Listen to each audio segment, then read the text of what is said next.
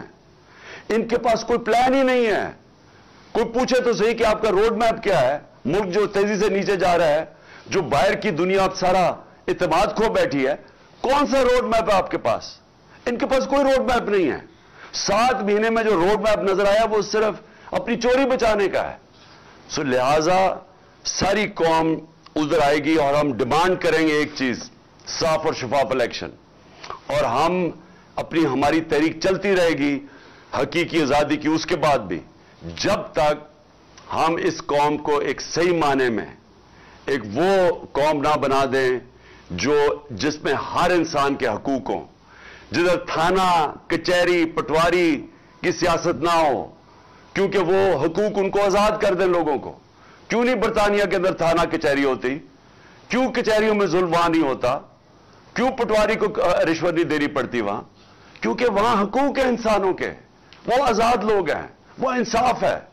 اس کے لیے میں چاہتا ہوں ساری قوم مل کے ہمارے ساتھ جدوجہد کرے، اور انشاءاللہ میں سب کو اگلے ہفتے پنڈی میں آپ سے میری ملاقات ہوگی۔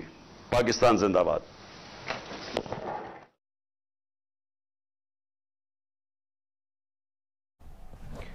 عمران خان لانگ مارچ شرکاء سے بذریعہ ویڈیو لنک خطاب کر رہے تھے۔ انہوں نے 26 نومبر کو راولپنڈی پہنچنے کی کال دے دی ہے اور کہا ہے کہ اگلا لائحہ عمل 26 نومبر کو دوں گا۔ عمران خان نے یہ اعلان کیا ہے، 26 نومبر کو راولپنڈی پہنچنے کی کال دی ہے اور کہا ہے کہ اگلا لائحہ عمل 26 نومبر کو ہوگا۔ عمران خان نے کہا ہے کہ جنہوں نے انہیں مارنے کی کوشش کی ابھی بھی وہیں بیٹھے ہیں، ان پر 23 FIR کاٹی گئیں، انہیں ایسا رکھا جیسے وہ غدار ہوں۔